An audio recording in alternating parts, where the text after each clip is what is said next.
There's something else to think about. With the evil corporations, yes. The corporations are running the world, yes. They're all out for profit, yes. Who are the corporations? We all own stock. Right. Yeah. It's us. Exactly. The gears are so meshed. We're all in it.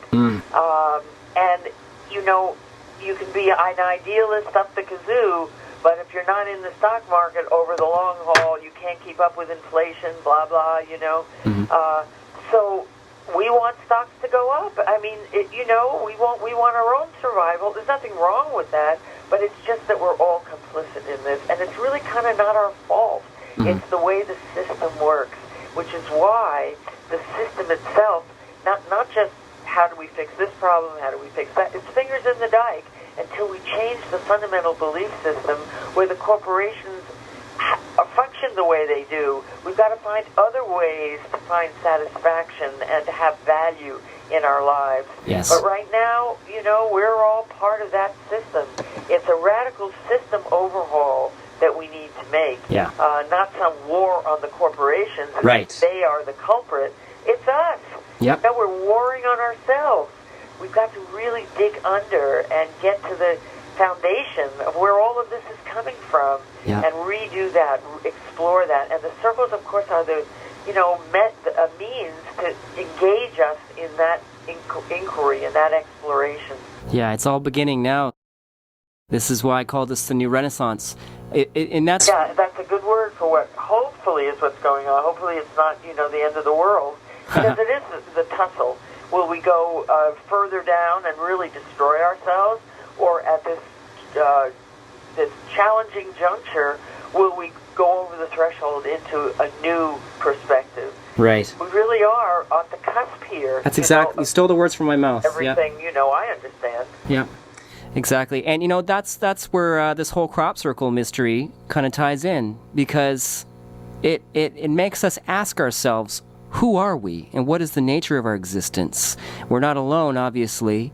So that's the root of the solution to all of this big mess that I mentioned before, was like, and you mentioned, looking internal. And that's what the crop circle mystery helps to spark. Yes, and then if we're in one peaceful conversation, wouldn't that be, the whole world? What's going on? What should we do? It's we. Mm-hmm. We need to be we. Yeah. Not oppositional forces. We need to be one. And then we'll figure out how to solve we'll all figure out how to solve the problems, or have the best chance to figure that out. Exactly. We won't waste our resources killing each other. We'll put our minds to making it a better world. That's right. And it all starts with the individual, and then it ripples out, It's like... it's so obvious that that's what we need. And they don't even talk about that on talk shows. They talk about, the oil depletion. I know. And, global warming. I mean, all of these are horrible problems, as if somehow, now what's the fix? Well, the fundamental fix is to change the way we think, so we'll all be focused on solutions and not on war. Yes. We've got to bring the community back to the community, the self back to the community. Yes. And it's all small little changes that people don't even recognize sometimes because they're so small, but it's like buying local, supporting local farmers, making conscious consumer choices. Who do you want to support? Where do you want to put your dollar? That's how the market shifts. Exactly. Yeah. All of those things, when we start really thinking about what are the changes that we need to engage in to make this a sustainable world. We're just not having that conversation, That's right. But here we are, Susan. You and I having this conversation. Indeed. Right. You think everybody in the world could be listening? Would that be nice? It's a good conversation for everybody to listen to. I think, most people ask me questions, how many are they, and where are they, whatever. Yeah. And, that's all interesting information. I'd much rather talk about this sort of thing. Yeah. What's going on? What are the implications? That's where right. are we? How'd we get here, Yeah, it's very John Mackian, if I can use that term, instead of looking at the black and white, looking at the message in the medium, like crop circles, So here's another interesting... I don't want to dissuade you now. Your next question was, well, where are they, and how many are there? No, okay, we don't ask me those questions. It's okay. Yeah, we don't even have to go there. Because, well, I mean, it's a cool question, actually, because there's so many different theories. I mean, especially talking about John Mack with the nature of dualism, like, beings that may not even need physical presence, beings that may have physical presence, beings that may be extraterrestrial, or according to some individuals, like Mac Tony's, crypto-terrestrials. So I'm going to leave that for now. I just want to jump back into the movie for a second, because you mentioned in the film, when you were in England, I mean, the whole film is you in England, but you say that there's about 300 of these crop circles that pop up every year in England. Like, England seems to be the hotbed. And my research into the area, it's easy to recognize that area has an incredible historical significance. And that's my conclusion about why these circles are all ending up there, with the idea of ley lines, energy grids, the druids that were there forever, the idea of... why do you think that England is such a hot spot for these? Well, first of all, the 300 was the most they ever had, 300 in 1 year. Okay. Now, there's more like 150, half of them in England and half of them spread through about 40 other countries, and Right. lots of them hoax, so you don't really know. You have a real phenomenon, and you have, copycats. People do make copies of the genuine thing, or their versions of the genuine thing, and so you don't really quite know how many you're getting. But, if you were going to pick a spot, and you would pick a spot so that there could be attention paid and that there could be research done rather than having them sort of random turn up all over the world. I mean, they do to some extent, which is swell, but it's more like the fringes is the rest of the world, and the heart is in England. In this little spot, there's two particular counties where it's a very manipulated landscape. That's where Stonehenge is. That's where the huge stone circle at Avebury, which we don't tend to know as much about. But when you get over to England, you realize what a major thing that is. Silbury Hill is there, immortalized by the Beatles. Right. But the largest man-made mound in the world, which is actually a pyramid under the mound.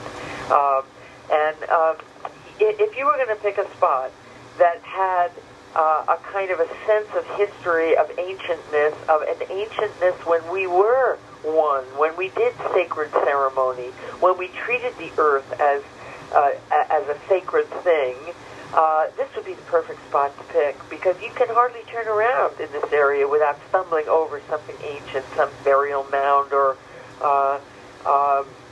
pyramidish kind of thing. Stone circles all over the place. There's over, I think, 1,000 stone circles in the British Islands, spread out throughout the British Isles, not just Stonehenge. So, if you wanted to kind of, at some level, deliver a symbolic message of, hey, look where we're landing. We're landing in the place that calls you back to a time when you considered yourself to be part of nature, which you really need to get back to. Yeah. That would make sense. It's kind of beautiful, actually, that thought. And then there are, there's a page where we actually talked about in the movie a few of the other speculative, reasons why England, and there's a whole laundry list of them. And we don't even talk about all of them in the movie, but, we do a whole program about that. Why would it be England? Well, it's near a major city. When we realize that something's happening, news reporters will be there from all over. It was in the middle of the desert. How would they get there? Well, they wouldn't have crop circles, but whatever. So, things like that. As I say, there's lots of speculative answers about why they selected this spot. Yes, indeed. I know that we're running a little short on time here. We don't have much time left together, so I think it would be important to get to a little bit of the nuts and bolts about this crop circle phenomena in regards to evidence. There's tons of it. Maybe you can elaborate on some of that evidence that supports the idea that this is not a man-made phenomenon, and Doug and Dave can just continue to drink in the pub there. Well, one of them's dead, so he'd have a hard time. Oh, good Lord. But the really most compelling answer to that, again, there are lots of answers for how we discern that there is a real phenomenon and isn't all being made by people, and what is it that people can't do. Well, the science, our God of science, tells us the most compelling things about what people can't do. There have been scientific experiments with scientific protocol written up in science journals, peer-reviewed papers in science journals, about the effects on plants and the effects on soil and crop circles that we can't do. So you need really look no further than that to say, Oh. Yeah. Not being done by people? No, we can't do that. Exactly. Lawrence Rockefeller, when he was alive, was funding a lot of that. It's expensive to do it right with scientific protocol. They take a lot of material into the lab, a lot of stalks from all over the formation, from control stalks from outside the formation. I mean, they really subject this to heavy-duty, appropriate science. And so you don't really have to keep doing that to establish the fact there's a real phenomenon. Right. And so, that's what I always point to and say, you don't have to go any further than that. It's and true. then, you have your characteristics of, there have been crop circles in virtually everything that grows, including young pine trees with stalks 3 inches thick, and they've bent over in right angles. I mean, try that. Yeah, it's like it's got there are microwave nodes and can be detected with equipment from radiation. Also, camera footage going blank from going into the circles. Both yes, right. A fully video charged battery goes into the circle in one piece of equipment or another, and it's drained. Yeah, immediately. Exactly. Well, what's that? We say in the film about a film crew that went in there from a TV station, and they had white light on their film. This is when they were doing film. Yeah. There was white light on their film. When they got back, they said, "We never saw anything like this." Exactly. Cell phone signals losing signal, helicopters and planes. Going on. Electromagnetic disturbance going on, right? And hopefully don't create that. It's an incredible amount of data indeed. Incredible amount of data. What was I was going to ask you something. Oh, right. Before we wrap things up for the day, I need to ask you, has there been any new reports or progress in the area? Any new crop formations popping up recently that you've heard of? Well, as I say, we're at the height of season now. It's like the races. It's the season. And if you go to cropcircleconnector.com, you can see all the new ones. Wow. Each year they kind of, or usually periodically, they introduce some new idea. And, kind of at the end of the season, you go, oh, yeah, that season was all about perspective, or that season was all about interference patterns, or that season was all about fractals. Once they introduce a patterning idea, thereafter, every year you'll get echoes of it. And it's this new ideation that just blows the geometers away. It's like, whoa, they are so creative in how they're interpreting wheat. Yeah. Like, you get above it and you see it's 3D. It looks like pyramids are rising. Well, how'd they do that in wheat? Yeah. Well, they're very clever about these new kind of ways they do it. And so each year we kind of look for a new way. So you get on yourselves and look at cropcircleconnector.com, your listeners, and see what you think about the new season and what might be introduced. Last year it was jellyfish and dragonfly creatures last year. So I don't know this year yet. I haven't put them all together and figured out what's the new pattern grouping, if there is one. But there are new patterns. Oh, there's new circles, yes, definitely. I don't know what the count is now, but they're probably up to 50 or so. Wow. Or perhaps more in England. They're coming in hot and heavy, more than one a day at this point, frequently. Unbelievable. And they're beautiful. I mean, they're just so fun to look at, Oh, how clever that is that they did that in wheat. Yeah, absolutely. Oh my gosh, this is a really incredible phenomenon, and for people like you and others who have gone to the sites, there is a real feeling of change in atmosphere when you enter a genuine circle, right? Oh, definitely. You just feel, the air is crackling. Some people are more sensitive body reactions than others. They really have reactions. Sometimes people can't get in. They'll approach a circle and it will repel them. Wow. The energy's too hot. They can't enter it. I'm not very sensitive to energy. I'm a very mental person, so I just go into awe. Yeah. Who could have done this? What could have done? How could this be? But other people are really having physical stuff of various kinds. Wow, that's incredible. So where does this leave us, Suzanne Taylor?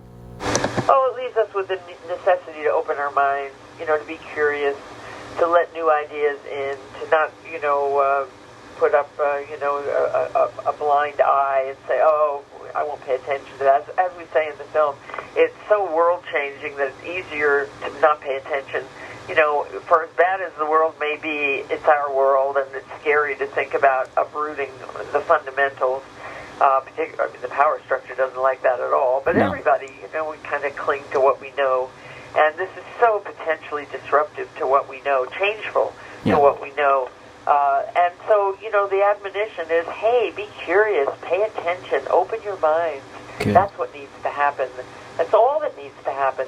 If the world opened its mind and paid attention, we'd be in a different world. Well, it's like I say on basically every broadcast that I have, whether it's subtle or not,